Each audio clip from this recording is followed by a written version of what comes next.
Are you ready to grow your financial practice to heights you've never imagined? You're listening to the Elevated Advisor Podcast with your online business mentor and host, David Scranton. Each week, you'll learn Dave's secrets that have helped him become one of the most successful financial advisors in the country. So are you ready to become an elevated advisor? The Elevated Advisor Podcast starts now. And welcome to this week's episode of the Elevated Advisor Podcast. I'm David Scranton, and today I'm talking primarily to those of you who got into financial services as a second career, who started in a more technical field, maybe as a CPA or a lawyer or even an engineer. But I'm also talking to those of you who are just maybe more analytical by nature and had to learn the business world and learn how to sell. And to help me today with this topic is my good friend Michael Eastham, president of Fellowship Financial Group right here in Orlando, Florida. Michael, thanks for taking the time to help out. Yeah, Dave, it's great to be here. Thanks so much for having me.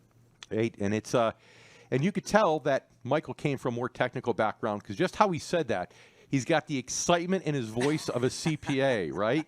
So, and yes, Michael, I know you started as a CPA. That's right. You're still a CPA, right? But you don't practice as one anymore.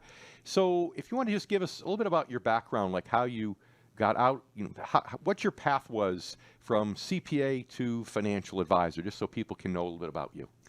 Yeah, sure. I mean, I cut my teeth in the financial services industry by working in the public accounting realm, and I primarily worked for CPA firms, and we did financial statement audits, we did consulting, and in those types of engagements, and of course tax practices as well.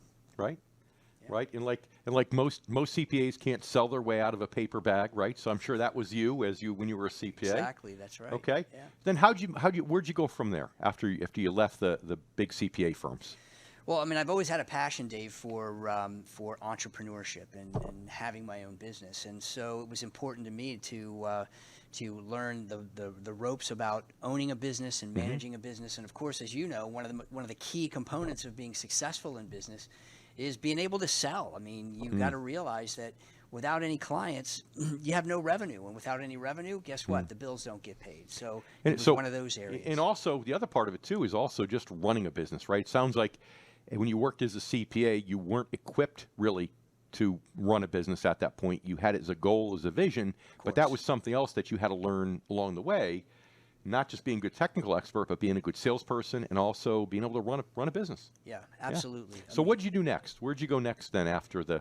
Yeah, so I started out on my own in the accounting world, or accounting, finance, taxes, and then also did a lot of consulting on the software side. So we were developing, we were installing and training on accounting systems. Okay, and then you pivoted. And I know you were in the mortgage field for a short period of time, up until the financial crisis. That's right. Okay. Yep. Yeah, so we had a mortgage business and operated very successfully for a number of years. And then, of course, as we saw shifts in the economy with the financial crisis, and then that helped us to make a shift. It was kind of a catapult into making a shift. Yeah. So, okay. So how many years now have you been practicing as an independent financial advisor? Well, since about 2007 or so, we've been practicing. So it's been 14, 15 years. Yeah, 16 years now. Yeah. Through 2023 already. So As a CPA, I can't even do the math. Well, you have software for all that stuff. That's You right. don't need that anymore. That's right. Yeah. That's great. So let's talk about some of this. You had it as a goal. You wanted to be entrepreneurial. And you probably wanted to make more money than a CPA, right? At some point, that was part of your goal. But you didn't have the tools, you didn't have them naturally, and you didn't have them in your training, right? I mean, when you learn to become a CPA, you're not really learning how to run a business. You're not really learning how to sell. So, like we all know, CPAs are typically the worst salespeople, and when you get a CPA firm that runs their own business, they typically they're the worst business people too. They don't know how to market themselves or anything else, which is why I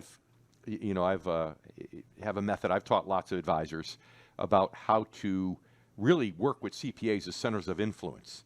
And my whole point is not coming in groveling for referrals. It's coming in from a point of strength, showing them how to run their business better, how to market their business better, how to create more revenue for themselves. And by coming in from a standpoint of strength, now you're going to get more business from it without groveling for referrals. Because you all know how that is, right? you send the CPA 10 referrals, they send you one, and you wonder what's happening here. So, but I don't want to get off track on that. So, okay, you had to overcome these things. Let's talk about the sales side first, okay? Because obviously, you know, being a CPA leads right into being a good technical financial advisor. But we all know a lot of technical financial advisors who are broke because they can't sell, right?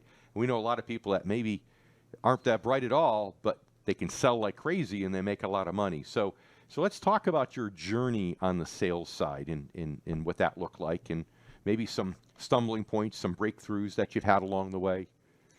Yeah, I mean, when I first started my own practice up in the Washington, D.C. area, then I realized there was some shortcoming there in terms of my ability to sell. And so I started to take some courses in sales and took some sales training. And that gave me a great kind of entryway into what are the things that I need to think about.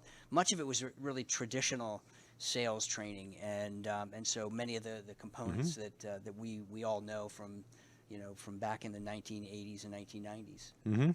And I know that's how we met, because you first came to one of my sales trainings probably 2010, was it, or something like that? Yeah, that's about right. Yeah, so that's a while back. Would it be safe for me to categorize you as a recovering analytical? Yeah, that's true. I mean, I look at it. I know it's a good value add for our clients, but I also know that it's a difficult wall to try to overcome. And if you're going to be not only a business owner, an entrepreneur, and salesperson, then you've got to make sure that you have all those components working together. And so, trying to attack them one piece at a time has been a continuous journey that I still travel on today. Yeah. Well, as I say, you're never. It's like alcoholism or any addiction, right? You're never recovered. You're recovering. Yeah, so you're always going to be a recovering analytical. That's how it is. Exactly and of course, right. you're talking to another recovering analytical. So we're on the same page here. But I know you in sales suffer from another affliction, is that I call it the nice guy syndrome, right? You've heard me accuse you of that a few times. Absolutely, yeah. Because CPAs tend not to be aggressive. They tend to be very conservative people, right? So they tend to not have a huge sense of urgency. They tend to have more patience. And sometimes you could be a nice guy when you're talking to a prospective client, and sometimes nice guys finish last. So talk a little bit about what things that you've done inside your own mind in order to kind of defeat that nice guy syndrome, because that was holding you back a lot of times just from asking for the order, from asking for the business, right? Yeah, I think part of the issue that we have, being a technician, is just realizing that we've got value to add, but we don't want to feel like we're forcing it upon somebody. And so it's the lack of recognition that somebody has a problem, they've asked you to help them solve it, and yet you're just giving them options and not really leading those people. I think one of the most important aspects of sales that I've learned is that people come to you because they recognize they have a problem and they need somebody who is an expert in a particular area to take them by the hand, show them the solution, and show them how to implement it. Well, sometimes, but I would say it was even tougher than that, because here's the thing. If you are, somebody who makes any money, then by April 15th, you have to go to an accountant and get your taxes done, right? That's right. So as an accountant, you didn't have to do any selling, right? If you want to buy a house, you have to go get a mortgage to buy the house, right? So that doesn't need any, not you, because you're Mr. Moneybag, so you just pay cash for houses. That's a different story. But, these are commodities that people need. But a lot of people today especially don't think they need a financial advisor, right? Yeah. They figure, I picked all my mutual funds and my 401k my entire life. Why should that change now? So to me, I would say that was the biggest hurdle, is now you've got to develop the need. People aren't rushing to you on April 14th to get their taxes done or to refinance their house because mortgage rates went down to 3%. You have to build it. So what swing thoughts did you have, being a nice guy, to have that sense of urgency? What goes on in your mind now when you can instill that sense of urgency in somebody and actually get the person to take action? Sure. The sense of urgency that we deal with now is recognizing that when people approach retirement or they cross the threshold into retirement, then they need to look at their investments completely different than the way they have for the last 30 years when they were accumulating those assets. And most people don't know how to do that. And so creating the sense of urgency for me is now helping them to realize that there is a different way that they need to look at their money if they want income that's going to last them through retirement. It could be 20, 30 years, and that takes a lot of foresight, it takes a lot of planning, and it takes a lot of skill. Well, and that's fine. So, if you're greedy and selfish like me, the sense of urgency comes from, hey, I want to make more money, right? I'm money motivated. But if you're a nice guy, then your motivation has to come from a more altruistic place. In that case, it's really helping people. It's really adding value. But you also have a story, a personal story about an investment experience you had that I'd like you to share that also made you so passionate about helping folks that are either retired or on the brink of retirement. Yeah, sure. I'd love to share it. I mean, when I was much younger in the late 80s and early 90s, I had inherited a very small amount of money from my grandmother who passed away. And I figured as an analytical person and someone who was in the financial industry that it'd be easy for me to figure out how to invest those, what mutual funds that would do well over time. And so I did that. I did all the research. I studied the fund families. I studied the managers, Of course you did. etc. CPAs are like engineers, right? That's right. You could cure cancer. You could fix anything. Of course you could do it On yourself. a spreadsheet. That's right. That's right. Can do it myself. And then that's exactly what I did. I found a handful of funds, put the money in, and wouldn't you know it, the money started going down. The value started going down. And I realized at that moment that I did not have control over how those things worked. And so I put in my mind the question, I'm in my 20s at that point, and that's okay. I can ride it out because I'm Okay, young. guys, you could do the math now. He was in his 20s in his 1980s. That's right, yeah. So that's now, right. Yeah. Okay, now we know. Easy enough to know, yeah. You're getting up there. But the reality was, if I was 60 years old or 65 or 70 and retired, and I had my money invested in those types of vehicles, I'd be in a heap of trouble because the value had gone down. So I knew there had to be a better solution, and that's what led me on the pathway to try and help people to look at money differently when they're in retirement and the way they handle their investments.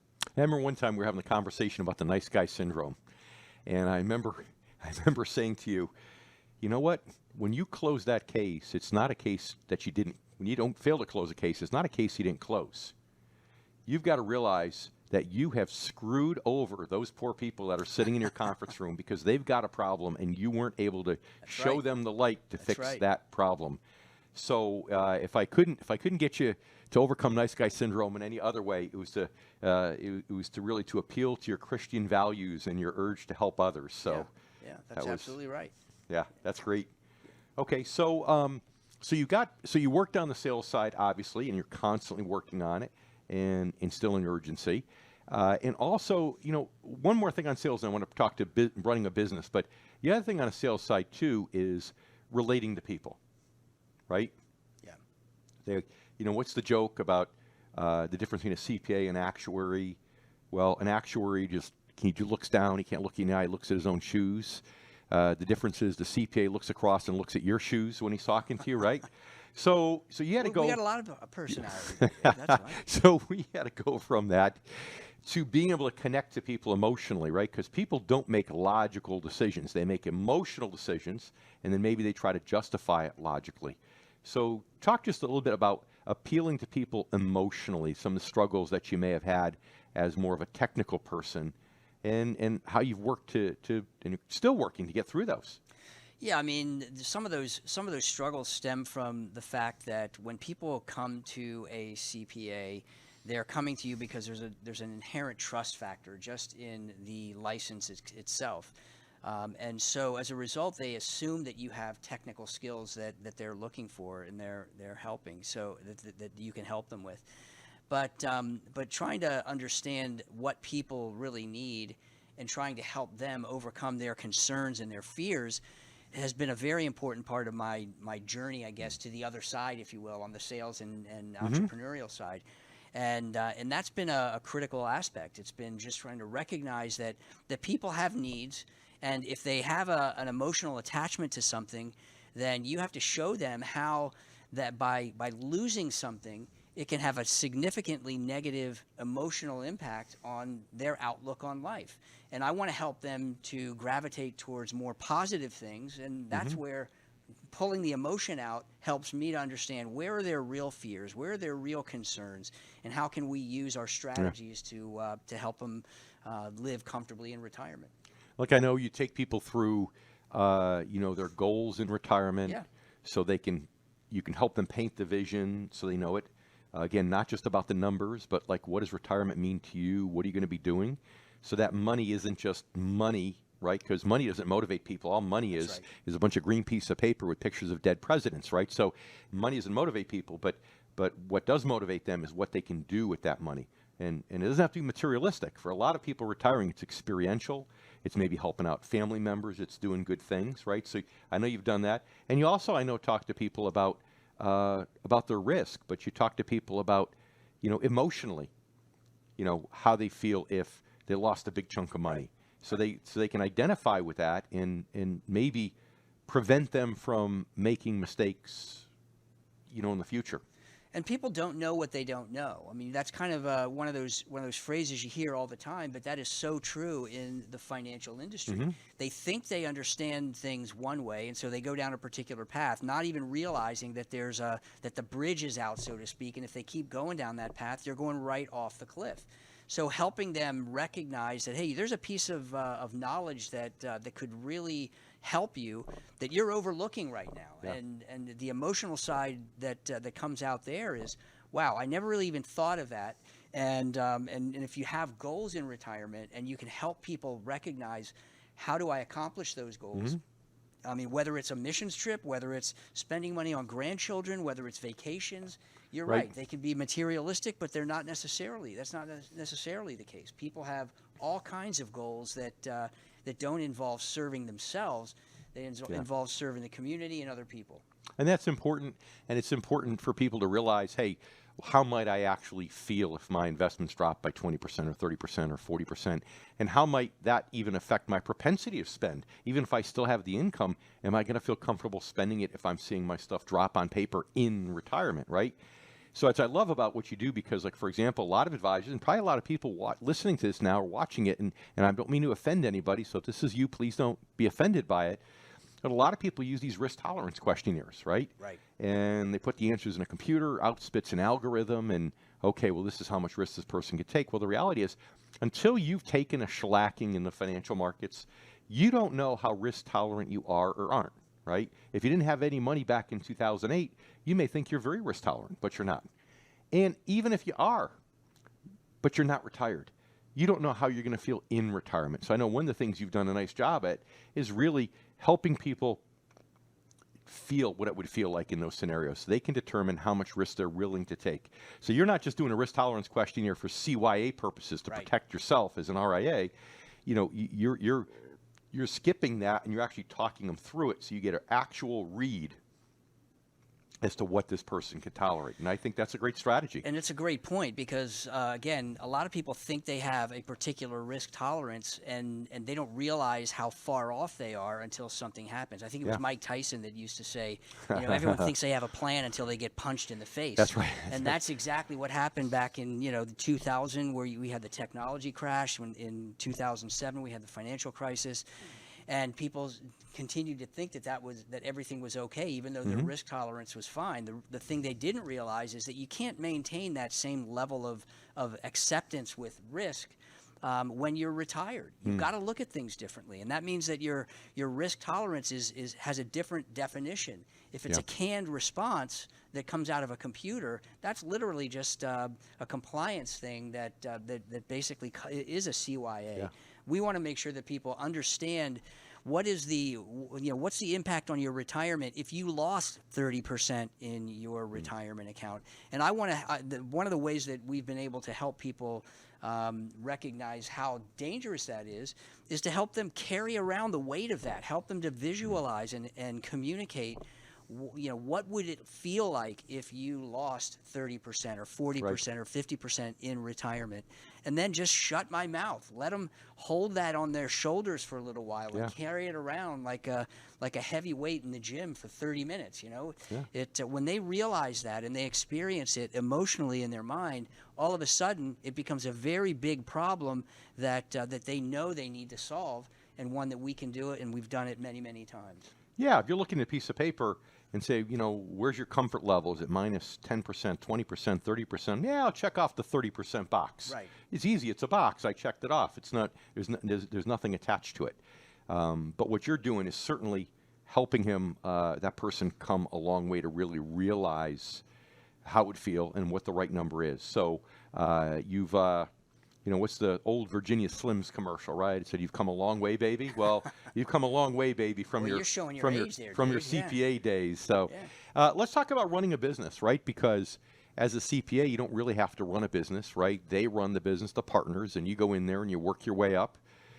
So now you had a different story, right? Now you had to figure this out. So you started as one person in an office. And now you've got, is it 6 or 7 people total? We've got about 8 people in the office, okay. Yep, including another CPA. I can't even keep track. Yeah. You're growing so fast, I know. So how did you get there? I mean, when you started, you probably thought, okay, I've got to do everything myself. And you probably even had limiting beliefs, right? You probably felt like, okay, you know, I've got to make my own prospecting calls because nobody's going to do it as well as I can. I've got to do all my client review meetings and service meetings. I can't delegate that.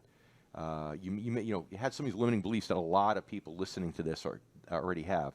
So how'd you overcome those?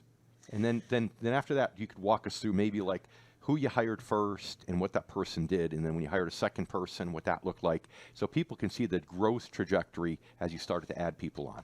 Yeah, first of all, I was patient about it. You know, I understand that it's about cash flow when you're first starting out. You're opening up an office, you're hanging that shingle out there, and you're trying to make a name for yourself.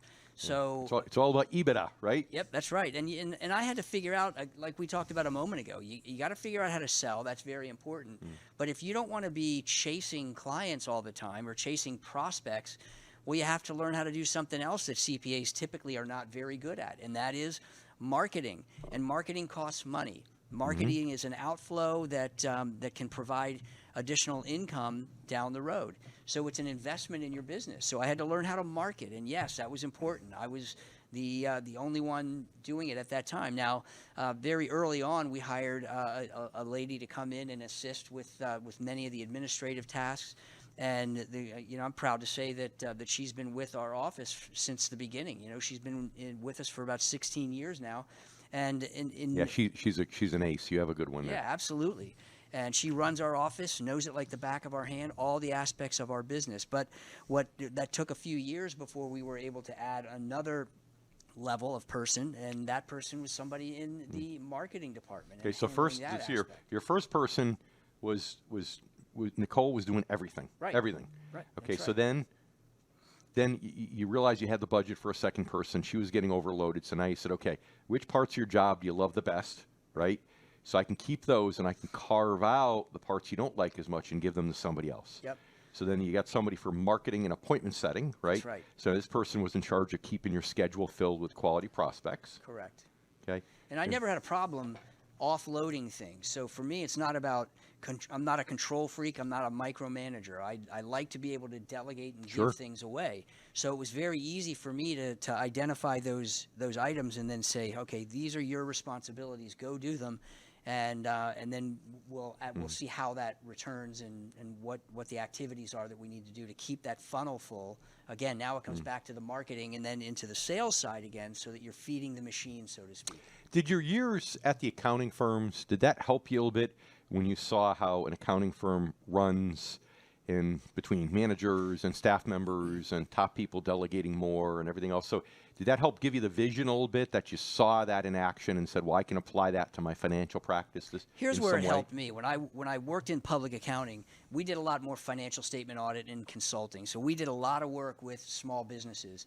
And so I was interacting directly with the C-level suite of the company. So I was able to interact with your clients. Yeah, these were our clients. Okay. Yeah, so the CEO, the CFO, the marketing people.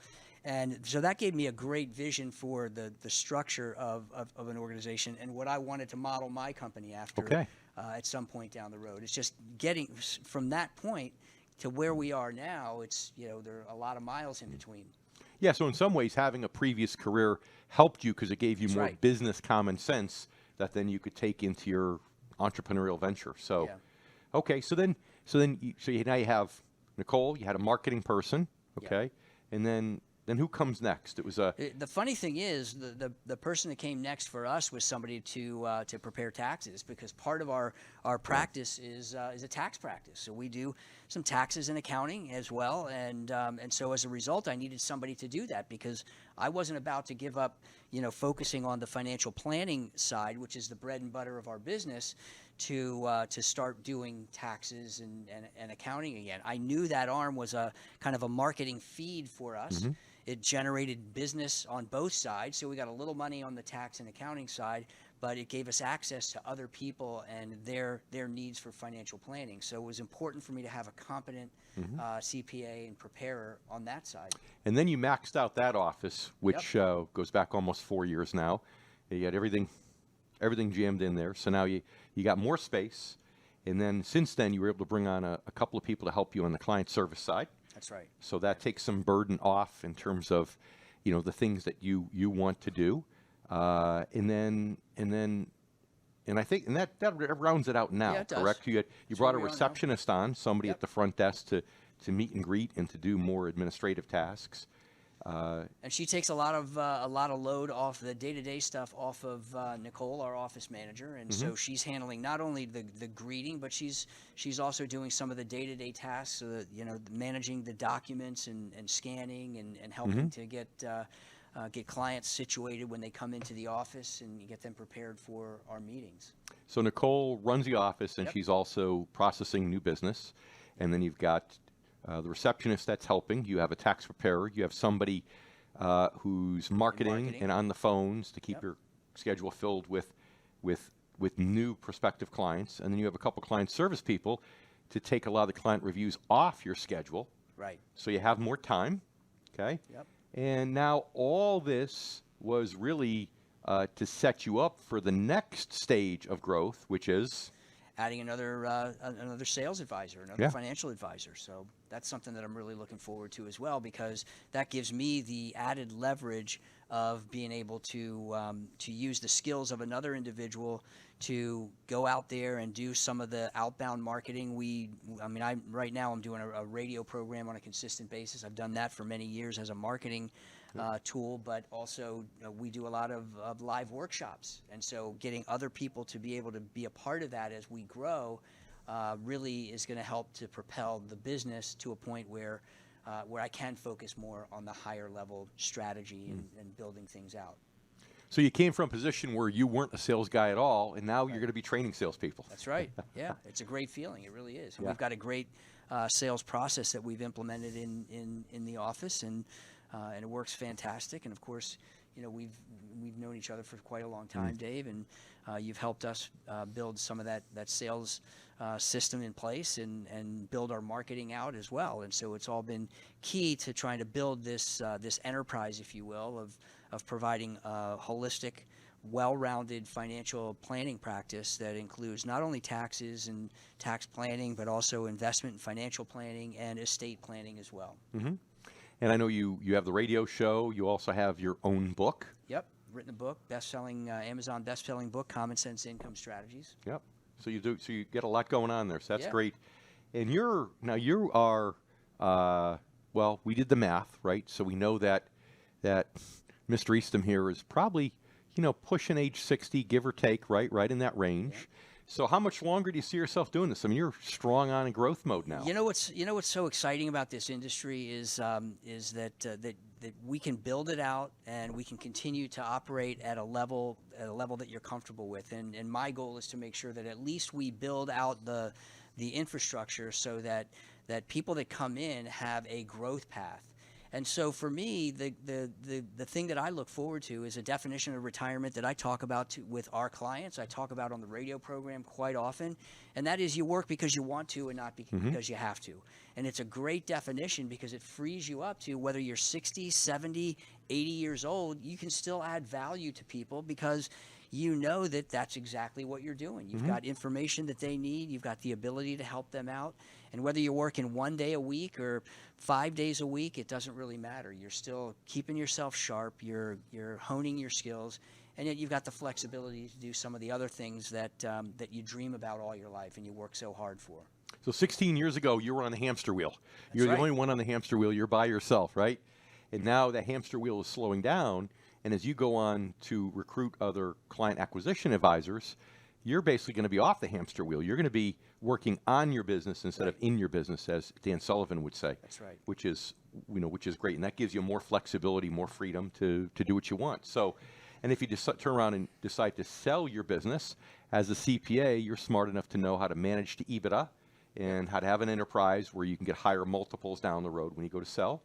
But this stage, it sounds like you're having too much fun to even think about that. Absolutely. As we continue to build out multiple streams of income within the enterprise itself, well, not only is it fun to do that and to see those things come to fruition, but also the inner workings of how we cross-sell. There are different opportunities within our business give us more opportunities to serve people better and in multiple ways, and that creates more value for the enterprise itself. You talk about multiples in terms of a business valuation. The more revenue streams you have, the higher the valuation is. That's right. And that's a critical aspect to the strength and the stability of any organization. Absolutely. I teach that all the time, and of course, as a CPA, I'm preaching to the choir. So, okay, final question. You ready? Ready. You hire client acquisition advisors, people to go out to help bring new clients in. You going to try to hire a CPA, or are you going to pick a salesperson? Well, I want somebody who has got some technical skills, but also has some sales acumen. So ideally, it's going to be someone with some sales background. So you're not going to go back and try to save all those pencil pushing accountants that you know that are at these firms working in cubicles. This is your opportunity. You're a nice guy, right? This is your opportunity to rescue those people and help them.